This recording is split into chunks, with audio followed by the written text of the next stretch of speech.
Сәлем достар, менің есімім Мусина Гүлдерай, менің каналыма қош келдіңіздер. Бүгін сіздермен бірге дәл осындай әдемі комбинезонды тоқитын боламыз. Бұл комбинезонның тоқылу жолы өте оңай. Бұл 1-1,5 жастағы ұлдарға да қыздарға да арналған. Ешқандай қиындығы жоқ. Менімен бірге соңына дейін тоқыңыздар. Жіптің өзі қалың, узордың өзі қалың болып шығады. Узорына енді жіп көп кетеді, көп кеткенімен де бірақ әдемі әрі қалың жылы болып шығады. Менде бұл комбинезонға 5 моток жіп кетті. Қазір сіздермен бірге ең алдымен өлшеп алайық, қанша сантиметр болды. Мына кеудесінен бастап өлшейін. Осылай ұзындығын өлшеп алайын әуелі. Ұзындығын өлшегенде менде 45,5 сантиметр болды. Міне сіздерге де көрсетейін. Енді мына қолын есептеп жіберейік бірге. Қолын қайырып аламыз әуелі.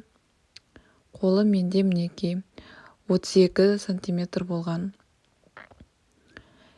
Енді қазір аяғын өлшеп аламыз. Негізі өлшеген кезде менікі басқаша болып шығуы мүмкін, сантиметр, сіздердікі басқа болуы мүмкін. Сондықтан да өйтіп өлшеу міндетті емес сантиметрін. Менде аяқ 17 сантиметр болып шыққан. Аяғы қысқа болғанымен, бірақ денесімен әдемі болып тұрады, ұзындығы барлығы. Бізде енді мұнда ілгекке орын қалдырмаймыз. Тоқыған кезде біздің бағандарымыздың өзі кең болып шығады. Сондықтан дәл сол жерге ілгектің өзін кіргізе қоямыз. Мінекей баған тоқылып тұр, ілгекке орын қалдырған жоқпыз. Тек ілгекті сол бағанға кіргізе қоямыз. Ешқандай қиындығы жоқ. Ендеше менімен бірге соңына дейін тоқыңыздар, менің каналыма тіркеліңіздер. Ең алдымен бізге не керек? Ең алдымен бізде Alize Classic Lanagold деген жіп керек болады. Яғни мінекей 51% акрил, 49% шерс қосылған, 100 грамм 240 метр. Менде мінекей жіп өзі қалың, жақсы, 141 номердегі жіп, көк түсті осындай. Кейін бізге қайшы керек болады, маркер қажет болады, және де крючок қажет, 4 номерлі крючок қажет, сосын тағы да 3 номерлі крючок қажет болады. Ең алдымен біз жіпті осылай қолымызға икстап аламыз да, осылай орап, ортасынан ұзын жіпті шығарып аламыз. Біз енді торкөздер істейтін боламыз. Ең алдымен бірінші торкөз, келесі 2, 3, 4, 5, 6, 7, 8, 9, 10, неке 10 торкөзін алдық. Біз енді 11-ші торкөзін аламыз да, дәл сол 11-ші тұрған торкөзді маркермен белгілеп аламыз. Яғни біз ең алдымен мына мойыннан бастап тоқитын боламыз кеудесін. Сол үшін белгілеп аламыз. Бұл бізде алдыңғы бөлігі. Енді қол бөлігін істейміз. Яғни 1 торкөз, 2, 3, 4, 5, неке 5-еу алдық. Енді 6-шы торкөзді аламыз да, сол 6-шы торкөзін тағы да маркермен белгілеп қоямыз. Бұл енді бізде қолдың бөлігі болып есептелінеді. Енді арқа бөлігін істейтін боламыз бірге. Торкөздер аламыз, яғни 1-еу, 2-еу, 3-еу, 4-еу, 5-еу, 6-ау, 7-еу, 8, 9, 10, 11, 12, 13. Мінекей 13 алдық. Келесі 14-ші торкөзді аламыз да, сол 14-ші торкөзді маркермен белгілеп қоямыз. Бұл бізде арқа бөлігі болып есептелінеді. Енді манағыдай қайттан бірінші қол бөлігін істейміз. Яғни 5 торкөз аламыз. 1, 2, 3, 4, 5. 6-шы торкөзді істейміз да, сол 6-шы торкөзді тағы да маркермен белгілеп қоямыз. Бұл бізде енді екінші қолының бөлігі. Енді алдыңғы бөлігін істейміз. 1, 2, 3, 4, 5, 6, 7, 8, 9, 10. Неке 10 істедік. Яғни бізде мойын бөлігін бөліп алдық. қол бөлігі, арқа бөлігі, алдыңғы бөлігі деп. Енді біз 1, 2, 3 үрмелі шар аламыз. Неге 3 торгөзін алдық. Енді төртеуін санап аламыз да, келесі 5-ші тұрған жерге, яғни баған істейміз. Крючокқа жіптіліп аламыз. 5-ші тұрған торгөзге крючогымызды кіргізіп, баған істейміз. Мінеки бізде бірінші, келесі 2-ші баған істелді. Енді тағы да 3-ші бағанды істейміз. Келесі 4-ші бағанды істейміз. Келесі 5-ші бағанды істейміз. Келесі 6-ші бағанды істейміз. Келесі 7-ші бағанды істейміз. Келесі 8-ші бағанды істейміз. Келесі 9. Келесі 10-ші бағанды істейміз.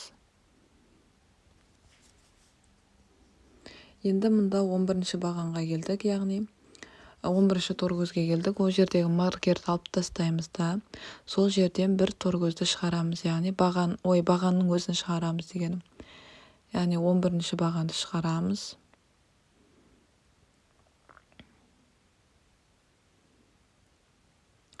Енді сол 11-ші бағанды қайтта маркермен белгілеп қоямыз.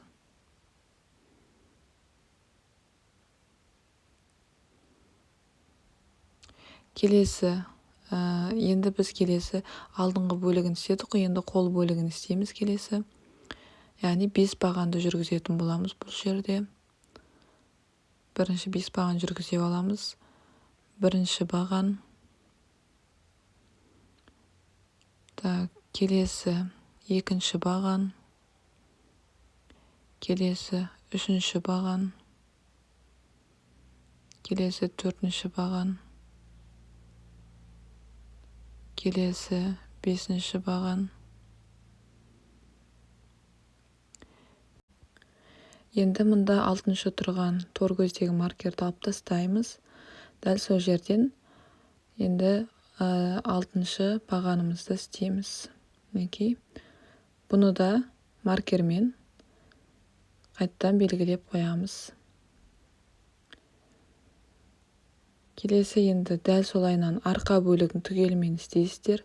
Маркермен белгілеп қоясыздар түгелімен 14-ші бағанды. Келесі қол бөлігін 6-шысын тағы да белгілеп қоясыз маркермен.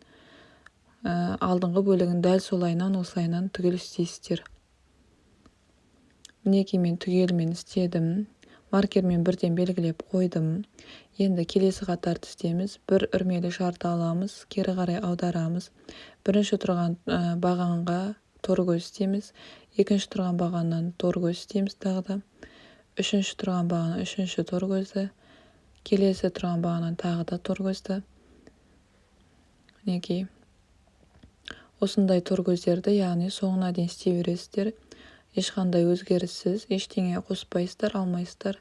Тек торгөздің өзін осылайынан соңына дейін істеп шығасыздар түгелімен. Түгелімен айналдырып шығасыздар. Міне мен торгөздің барлығын алып болдым. Келесі қатарды істейміз. Мына соңына келдім ғой, соңғы бағанымыз бар ғой біздің бағанағы. Сол жерде мінеки бір торгөзді аламын да, 2 үрмелі шар аламын, кері қарай аударамын. Енді бірінші тұрған торгөзді sayамыз, яғни келесі тұрған бағанды аламыз. Бізде яғни бірінші, екінші баған істелді. Келесі 3-ші бағанды істейміз.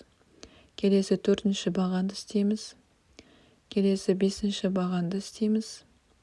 Келесі 6-шы бағанды істейміз. Енді біз бұл жерде узорды істейтін боламыз. Яғни крючогыма жіпті 2 рет орап аламыз да, мұнда біз мына тұрған баған емес, сол мына кейінгі бағандарға есептелінеді, яғни жоғарыдағы бағанға есептелінетін болса, біз мына келесі тұрған бағаны бар ғой, сол бағанға кіргіземіз. Сол бағанның ортасына кіргізіп, яғни ұзын баған істейміз. Бірінші екеуінен, келесі екеуінен өткіземіз, келесі екеуінен өткіземіз. Неге? Крючокқа жіпті енді 1 рет іліп аламыз да, мына жаңа ұзын баған істедік қой, соның дәл қасында тұрған торгөзге кіргізіп қысқа баған істейміз. Тағы да жіпті 2 рет орап аламыз. Бізде міне қысқа бағанды істедік. Келесі тұрған бағаннан енді ұзын бағанды істейміз. Ұзын бағанды істедік. Дәл қасында тұрған торкөзге мінекей бір баған тұр ғой қасында, содан енді қысқа бағанды істейміз үстінен. Біз енді маркердің бойына келдік. Мінекей барлығы түсінікті деген ойдамын. Маркердің бойына келдік. Біз енді маркердің үстінде тұрған мінекей торкөзден екі баған шығарамыз. Біреу, дәл сол торкөздің ішінен тағы да екінші бағанды шығарамыз. Крючокқа жіпті 2 рет орап аламыз. Маркердің үстінен мінекей ұзын баған шығарамыз. Бірінші екеуінен, келесі екеуінен, келесі екеуінен өткіземіз. Енді бізде яғни бұл маркердің үстінен істейтіндеріміз, яғни қол бөлігі, арқа бөлігі, барлық бөлік бөлініп тұрады. Сондықтан ол жерді міндетті түрде ұзын баған етіп аламыз. Енді біз жаңа екі баған алдық қой бір торкөзден. Дәл сол торкөзге тағы да крючогымызды кіргізіп, дәл сол жерден екі баған шығарамыз қайттан. Мінекей біреу, келесі екеу. Мінекей. Енді біз мұнда алдыңғы бөлігінде бір қысқа алдық қой, мінекей бір қысқа баған алдық, келесі ұзын баған болды. Яғни бұл жерде де дәл солай бір қысқа бағанды аламыз келесі тұрған торкөзден. Кейін крючокқа жіпті 2 рет орап аламыз да, келесі тұрған баған бар ғой. Яғни міне келесі тұрған бағаны. Содан ұзын баған істейміз. Келесі тұрған бағаннан енді қысқа бағанды істейміз. Мінекей қасында тұрған торкөзден дәл қысқа бағанды істейміз. Крючокқа жіпті 2 рет орап аламыз да, тағы да келесі тұрған бағаннан енді ұзын баған істейміз. Мінекей біз енді міне жаңағы ұзын бағанның қасында бір торкөз тұр ғой, сол жерден қысқа бағанды аламыз. Енді маркердің бойына келдік. Дәл манағыдай мынау сияқты мінекей қайталанады. Яғни маркердің бойында тұрған бірінші тұрған торкөзінен екі баған шығарамыз. Крючокқа жіпті 2 рет орап аламыз да, маркердің үстінен өткізіп, ұзын бағанды шығарамыз. Неге бірінші екеуінен, келесі екеуінен, келесі екеуінен өткіземіз да. Бағана біз екі баған алдық қой, бір торкөзден, дәл сол торкөзіне қайттан кіргізіп, екі баған аламыз тағы да. Мінекей, екі баған алдық, келесі тұрған торкөзінен енді мінекей бір баған шығарамыз бөлек. Енді келесі тұрған бағаннан біз ұзын баған шығарамыз. Келесі тұрған бағаннан енді қысқа баған шығарамыз. Мінекей, келесі тұрған бағаннан енді ұзын баған шығарамыз. Яғни қайталанып істелініп жатыр барлығы. Мына маркерға дейін істейміз енді біздер тезірек. Мінекей қысқа, ұзын баған, қысқа баған.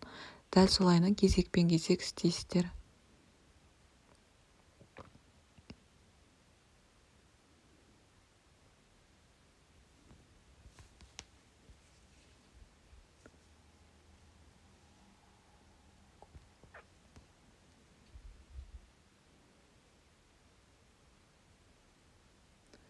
Неге қысқа баған, ұзын баған. Енді міне ұзын бағанды аламыз. Келесі тұрған жерінен қысқа бағанды аламыз. Келесі тұрған торкөзден мінекей ұзын бағанды аламыз. Келесі тұрған жеріне мінекей маркерге жақындап қалдық тағы да. Біз тағы да міне ұзын баған істегеннен кейін міндетті түрде қысқа бағанды істейміз. Енді маркердің бойына келгеннен кейін маркердің қасында тұрған торкөзі бар ғой. Яғни сол жерден бірден екі баған шығарамыз. Біреу, келесі екеу. Крючокқа жіпті 2 рет орап аламыз да, маркердің үстінен енді ұзын бағанды шығарамыз. Бағана екі баған алдық қой, дәл сол торкөзге кіргізіп, тағы да екі баған шығарамыз. Мінекей, енді келесі тұрған торкөзден тағы да бір баған шығарамыз да, келесі енді ұзын бағанды аламыз келесі тұрған бағаннан. Келесі тұрған бағаннан енді қысқа бағанды аламыз. Торкөзінен мінекей қысқа бағанды аламыз. Келесі тұрған бағаннан енді ұзын бағанды аламыз. тағы да міне маркерге жақындап қалдық. Ұзын бағаннан кейінгі қысқа бағанды аламыз да маркердің тұсынан енді тағы да 2 баған аламыз. Бір торкөзден 2 бағанды шығарамыз. Енді крючокқа жіпті 2 рет орап аламыз да маркердің үстінен ұзын баған шығарамыз. Бағана 2 баған алдық қой бір торкөзден, дәл сол торкөзге кіргізіп тағы да 2 баған шығарамыз. Енді келесі тұрған торкөзге кіргізіп қысқа бағанды шығарамыз да келесі енді бағаннан ұзын бағанды шығарамыз. Келесі тұрған торкөзден қысқа бағанды шығарамыз. Қасында тұрған торкөзге кіргізіп қысқа бағанды шығарамыз. Келесі енді ұзын бағанды шығарамыз. Енді ары қарай бағанағыдай 6 бағанды өзін жүргізіп шығарамыз.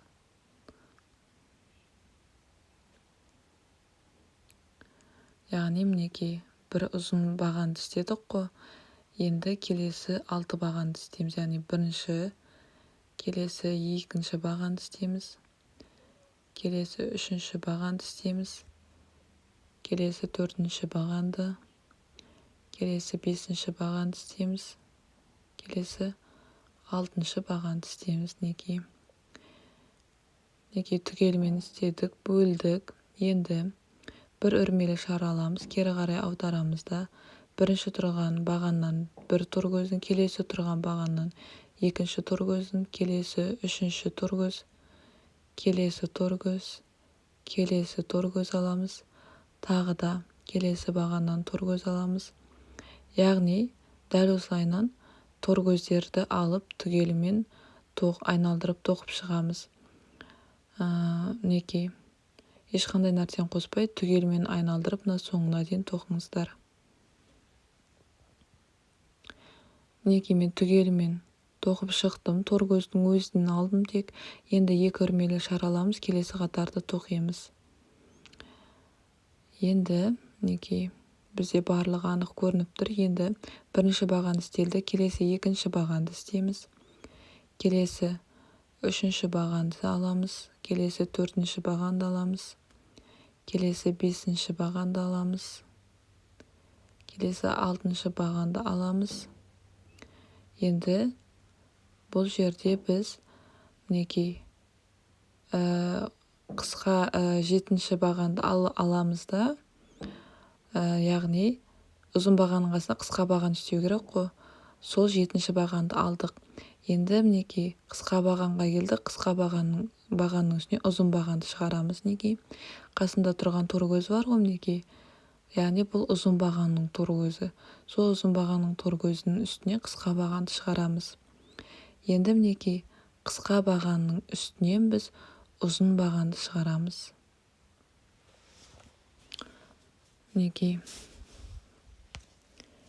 Енді келесі қасында тұрған торкөзден енді қысқа бағанды шығарамыз. Яғни қысқа бағанның торкөзі. Біз маркерге жақындап қалдық. Енді міне маркердің қасында тұрған бағаннан біз бұл жерден ұзын бағанды шығарамыз. Енді маркердің бойына келдік. Маркердің тұсында тұрған торкөзі бар ғой. Сол торкөзден біз тағы да 2 баған шығарамыз. Біреу, екеу. Енді крючокқа жіпті 2 рет орап аламыз да маркердің үстінен біз ұзын бағанның өзін аламыз. Енді бағана 2 баған алған жерден дәл солайын тағы 2 баған шығарамыз. Қасында тұрған торкөз бағаннан енді біз ұзын бағанды шығарамыз. Яғни бағана алдында біз ұзын баған шығардық қой. Дәл солайынан бұл жағынан да ұзын баған шығарамыз бірінші. Келесі бағаннан біз енді қысқа баған алатын боламыз. Қасында тұрған торкөзінен аламыз, яғни қысқа баған. Келесі енді ұзын баған тоқимыз. Ұзын баған тұр ғой қасында. Енді қысқа бағаннан ұзын бағанды шығарамыз да ұзын бағанның үстінен қысқа бағанды шығарамыз. Келесі қысқа бағанның үстінен ұзын бағанды шығарамыз. Келесі міне ұзын бағанның үстінен қысқа бағанды шығарамыз. Мінекей. Енді міне келесі тұрған қысқа баған бар, ол қысқа бағанның үстінен енді ұзын бағанды шығаратын боламыз. Мінекей. Енді қысқа бағанның үстінен тағы қысқа бағанды шығарамыз да, міне маркердің тұсына келдік. Дәл жаңағыдай бұл жерден енді ұзын баған шығаратын боламыз. Яғни ұзын қысқа рет-ретімен істейміз. Келесі міне маркердің тұсында тұрған тор көз бар ғой, яғни дәл сол жерден жаңағыдай екі баған шығарамыз. Кейін маркердің үстінен енді ұзын бағанның өзін шығара береміз. Жаңа екі баған алдық қой бір тор көзден, дәл сол жерге қайтадан кіргізіп екі баған шығарамыз да, келесі тұрған бағаннан біз енді мінекей жаңағыдай, дәл жаңағыдай маркердің қасында тұрған бағаннан енді біз ұзын баған шығаратын боламыз. Енді қасында тұрған тор көзден қысқа баған шығарамыз. Келесі тұрған бағаннан ұзын бағанды шығарамыз. Келесі енді мінекей қысқа бағанды шығарамыз. Яғни мінекей ұзын баған шығарамыз. Қысқа, ұзын дәл осылайынан кезекпен кезек істей бересіздер. Ешқандай қиындығы жоқ, оп-оңай осы орынның өзі. Дәл осылайынан қысқа, ұзын етіп арқа бөлігінде істейміз. Қазір арқа бөлігі, қол бөлігіне, алдыңғы бөлігіне келгенде тағы да айтатын боламын.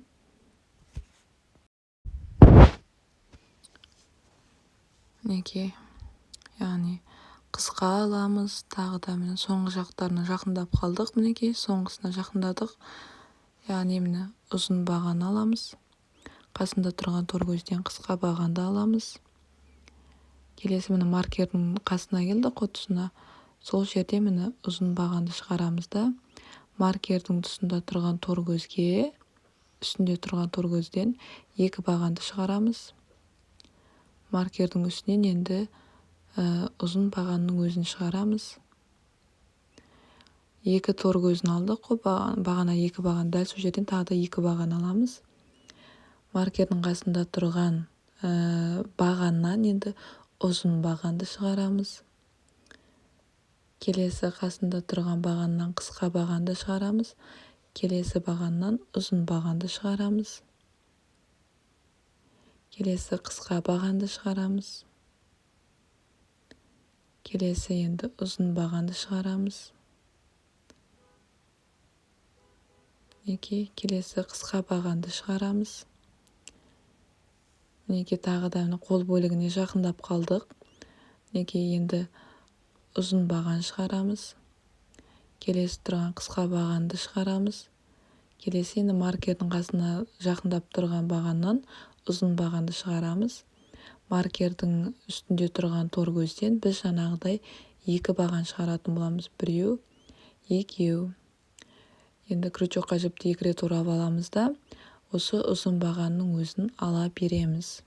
Ұзын бағанды аламыз маркердің үстіндегі, кейін қайтадан дәл сол жерден екі бағанды аламыз.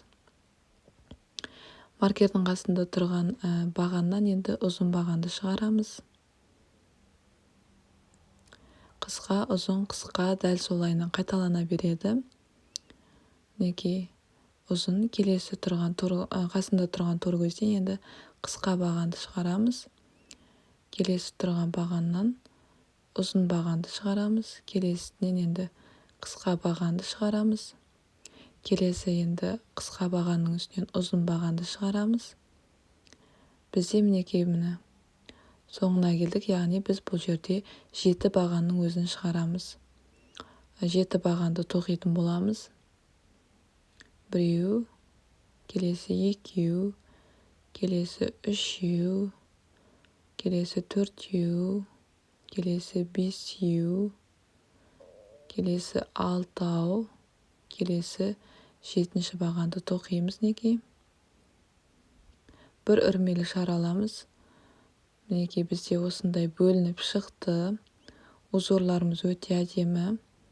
Енді бір өрмелі шар алдық, кері қарай аударамыз да бірінші тұрған бағаннан бірінші тор көзін, келесі тұрған бағаннан екінші тор көзін, үшінші тор көз, төртінші тор көз, бесінші тор көз, дәл осылайынан толықтай тор көздерінің өзін алып түгелімен тоқып шығамыз. Мінекей мен тор көздерінің өзін алдым, түгелімен тоқыдым. Келесі қатарды істейтін боламыз. Екі үрмелі шарды алдым. Бірінші баған істелді, келесі екінші бағанды істейміз. Келесі үшінші бағанды аламыз. Келесі төртінші бағанды аламыз.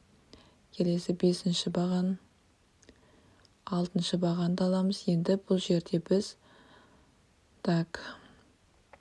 узор істейтін боламыз. Яғни міне төменгі жағында бізде узор істелінді. Енді біздің жетінші тұрған астындағы бағаны бар ғой, соны біз бағана не үшін қалдырдық? Яғни осындай узорын істеу үшін қалдырдық. Яғни ұзын бағанды істедік. Енді міне астында ұзын баған тұр ғой. Дәл сол ұзын бағаннан енді біз үстінен қысқа бағанды аламыз. Яғни кезек пен кезек. Барлығы түсінікті деген ойдамын. Енді міне қысқа баған тұр ғой. Соның үстінен енді біз неге ұзын бағанды алатын боламыз. Келесі ұзын бағанның үстінен біз енді қысқа бағанды алатын боламыз. Келесі міне қысқа бағанның үстінен ұзын бағанды шығарамыз. Ұзын бағанның үстінен қысқа бағанды шығарамыз. Біздің маркердің бойына жақындадық бұл жерде. Енді бұл жерде біз қысқа баған тұр ғой. Дәл соның үстінен біз ұзын бағанды шығаратын боламыз. Келесі енді бұнда мінекей қысқа бағанның үстінен қысқа бағанның өзін шығарамыз. Мінекей маркердің дәл бойына келдік. Соның үстіндегі тор көзден біз бағанағыдай екі бағанды шығарамыз. Кейін крючокқа жіпті екі рет орап аламыз да, мінекей маркердің бойындағы сызықтың өзінен ұзын бағанды шығарамыз. Дәл сол жерден қайтадан екі бағанды шығарамыз да, бағанағыдай дәл қайталанады. Неке келесі тұрған тор көзіне крючокты кіргізіп, біз қысқа бағанның өзін шығарамыз. Келесі мінекей ұзын бағанды шығарамыз. Келесі қысқа баған, яғни мінекей қысқа бағанды шығардық. Келесі тұрған қысқа бағанның үстінен ұзын бағанды шығардық. Ұзын бағанның үстінен енді қысқа бағанды шығарамыз. Қысқа бағанның үстінен ұзын бағанды шығарамыз. Ұзын бағанның үстінен қысқа бағанды шығарамыз. Қысқа бағанның үстінен ұзын бағанды шығарамыз. Ұзын бағанның үстінен қысқа бағанды шығарамыз. Мінекей.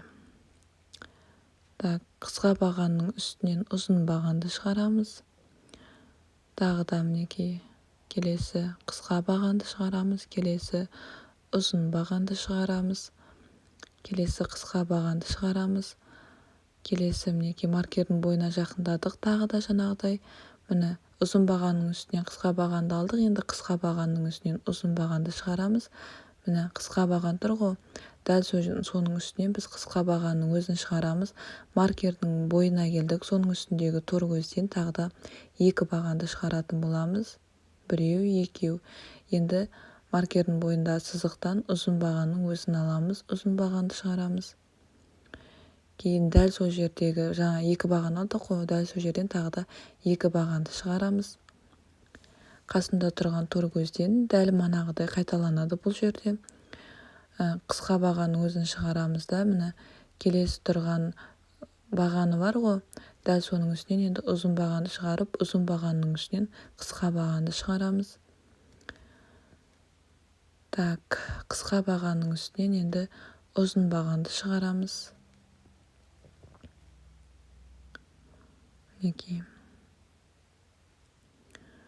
Ұзын бағанның үстінен қысқа бағанды шығарамыз. Қысқа бағанның үстінен ұзын бағанды шығарамыз. Ешқандай қиындық жоқ, түгелмен тез-тез тоқып шығамыз. Яғни ұзын қысқа етіп ала бересіздер. Ешқандай да қиындық жоқ деп ойлаймын. Барлығы түсінікті түсіндірілді деген ойдамын. Түсінбей жатсаңыздар, сұрақтарыңызды комментке қалдырсаңыздар болады. мінекей қысқа баған аламыз, келесі ұзын бағанды аламыз, қысқа баған аламыз, ұзын баған аламыз, қысқа бағанды аламыз, ұзын бағанды аламыз,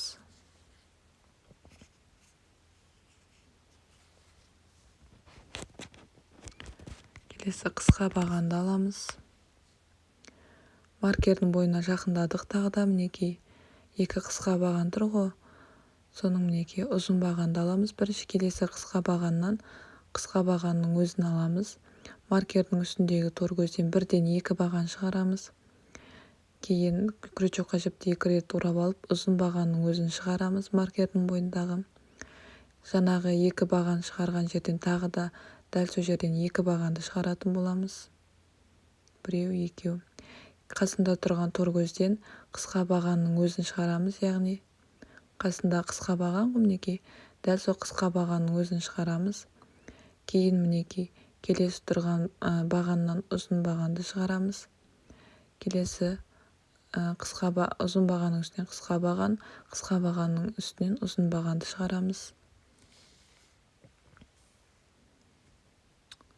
Мінекей келесі ұзын баған, келесі қасында тұрған тор көзге кіргізіп, ұзын бағаннан қысқа бағаннан ұзын баған. Дәл осылайынан тоқи береміз, ешқандай қиындығы жоқ. Біз мінекей қол бөлігінің аяғына келіп қалдық. Жаңа алдыңғы бөлігін тоқыдық, енді мінекей қол бөлігіне келіп қалдық. Қол бөлігінде де дәл солайынан ешқандай өзгеріссіз бірінші мінекей ұзын баған аламыз, қысқа бағанның үстінен қысқа бағанды аламыз.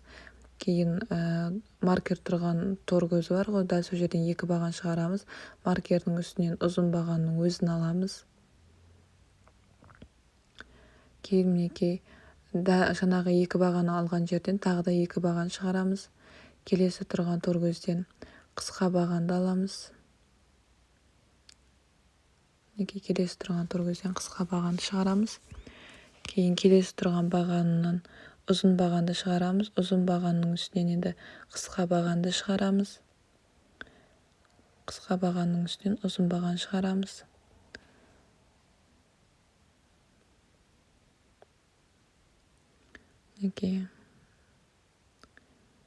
Ұзын қысқа етіп тоқи береміз. Қол бөлігіне келдік қой, мінекей алдыңғы бөлігіне келдік дегенім.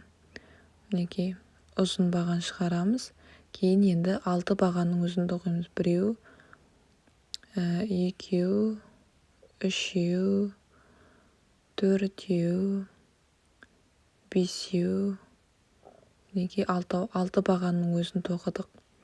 Бағана мінекей 7-ші бағанды аламыз. Сол сияқты бір үрмелі шар аламыз да келесі тор көздерді түгелімен тоқып шығамыз. Ешқандай өзгеріссіз, ештеңе қоспай түгелімен айналдырып тоқыңыздар. Менде мінекей барлығы түсінікті деген ойдамын. Түгелімен тоқыдым. Ары қарай да дәл осылайынан тоқисыздар, яғни бірінші бағанда 6 болуы мүмкін, келесі қатарында 7 баған болуы мүмкін, алдыңғы бөлігін айтып тұрмын. Сондықтан да узормен сәйкес келу керек, мінекей дәл солайынан тоқисыздар түгелімен. Осындай етіп енді 9 қатар тоқыңыздар. Сол кезде тағы да 9-шы қатарында мен қалай тоқылды тағы да көрсететін боламын. Мінекей бізде мойын бөлігі, яғни алдыңғы бөлігі бұл.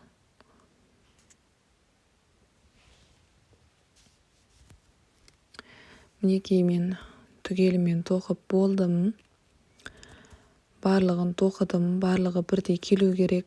Бірге санайық: 1, 2, 3, 4, 5, 6, 7, 8, 9. Мінекей 9 қатар тоқыдым. Ұзындығы барлығы бірдей болу керек. Бірдей өлшеңіздер. Мен міне алдыңғы бетіндегі тор көздерді түгелімен істеп алдым. Ар жағын істеген жоқпын, байқасаңыздар. Біздің маркер белгілеген ұзын бағанымыз бар ғой, дәл соның үстінен дейін тоқыдым. Келесі тұрған міне артқы бөлігіндегі бағанымыз бар ғой, соны белгілеп аламыз. Ең алдымен біз 4 үрмелі шар аламыз. 1, 2, 3, 4. 4 үрмелі шар алдық. Келесі тұрған бағанымыз бар ғой біздің, яғни дәл сол жерге крючокты кіргізіп, мінекей осылайынан біріктіреміз. Кейін артқы бөліктеріне дәл осылайынан тоқып шығасыздар. Тор көздерінің өзін тоқисыздар түгелімен. Арқа бөлігін қол бөлігіне дейін тоқыңыздар.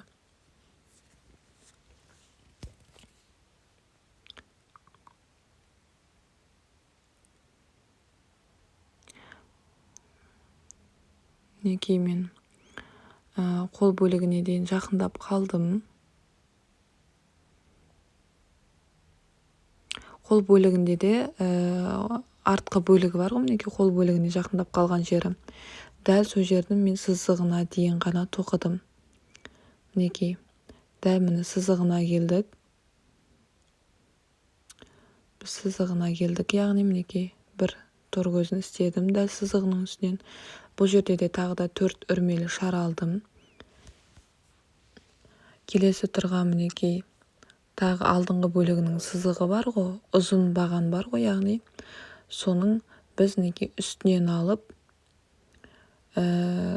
жіпті кіргізіп осылайынан біріктіреміз да, бір үрмелі шарды алып, яғни дәл осы алдыңғы бөлігінде осылайынан тез-тез тоқып тастаймыз түгелімен.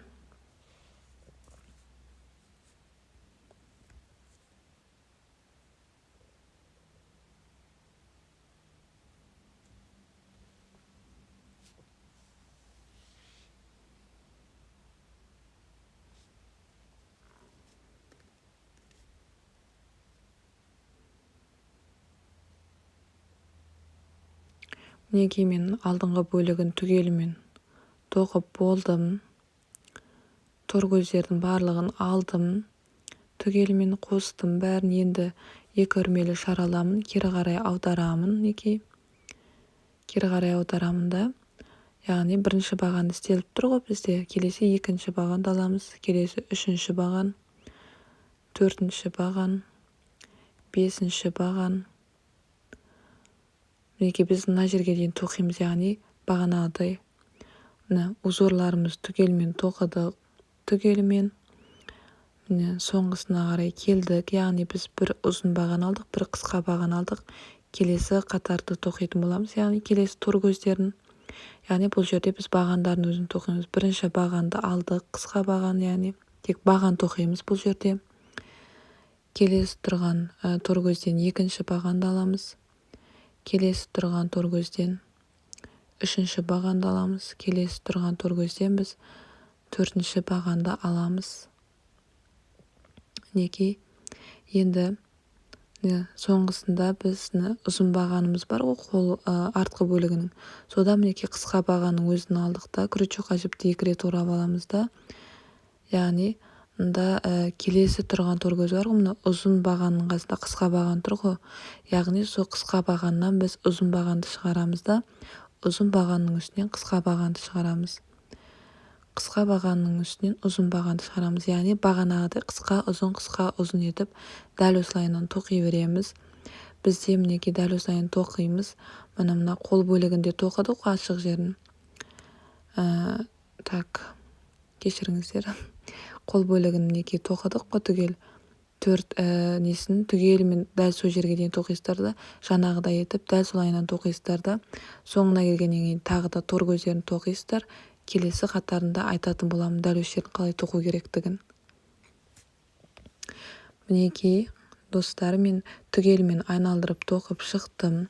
Одан кейін келесі қатарымыздың тор көздерін түгелімен тоқыдым. Мінекей. Одан кейінгі міне келесі қатарымыздың узорын түгелімен тоқыдым да, міне қол бөлігін қолына келдім, яғни қолдың міне ортаңғысына келдік, яғни міне ұзын баған алдым. Келесі бірінші қысқа бағанымызды алдық, крючокқа жіпті 2 рет орап аламыз да.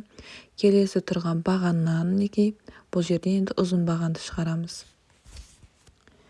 Келесі тұрған бағаннан қысқа бағанды шығарамыз. Келесі тұрған бағанынан енді мінекей осы жерден ұзын бағанды шығарамыз. Келесі тұрған бағаннан қысқа бағанды шығарамыз. келесі тұрған бағаннан енді ұзын бағанды шығарамыз. Келесіне мінекей қысқа бағанды шығарамыз. Келесі міне ұзын бағанды шығарамыз. Яғни міне біздің узорымыз сәйкес барлығы келді. Сіздерде де дәл осылайынан келу керек. Міндетті түрде дұрыстап қарап істеңіздер. Мінекей ұзын қысқа, ұзын қысқа. Дәл осылайынан істей береміз. Ешқандай қиындығы жоқ. Міне барлығы түсінікті деген ойдамын. Ұзын қысқа істедік. Бұл жағында да дәл солай қайталанып, ұзын қысқа узорымызды түгелмен істейсіздер. Яғни қолдың қосылу жағын барлығын айттым, барлығы түсінікті. Енді дәл осыны біз әрі қарай ұзартып тоқитын боламыз. Тағы да үстіне қосып тоқимыз. Қанша қатар тоқыдым? Келесі видеоны қараңыздар. Сол кезде айтатын боламын. Үлкейтіп біз кеуде бөлігін тоқитын боламыз. Мінекей мен түгелімен тоқыдым. Кеудесін тоқыдым түгелімен. Көріп тұрсыздар. Узоры өте қалың әрі әдемі болып шықты. Енді бізде қанша қатар болды? Бірге санайық. 1, 2, 3, 4, 5, 6, 7, 8, 9, 10, 11, 12, 13, 14, 15, 16, 17, 18, 19. Неке 19 қатарды түгелімен толықтай тоқып бітірдім. Біз енді келесі, біз бірінші сабақта кеудешесін түгелімен тоқыдық. Енді келесі сабақта біз қол бөлігі мен аяқ бөлігін бірге тоқитын боламыз. Сондықтан да менімен бірге болғандарыңызға көп рахмет. Келесі сабақты күтіңіздер, ол да жақында шығады. Менің каналыма тіркеліп, лайк басып, пікір қалдырсаңыз да болады. Сіздерге көп рахмет менімен бірге тоқығандарыңыз үшін.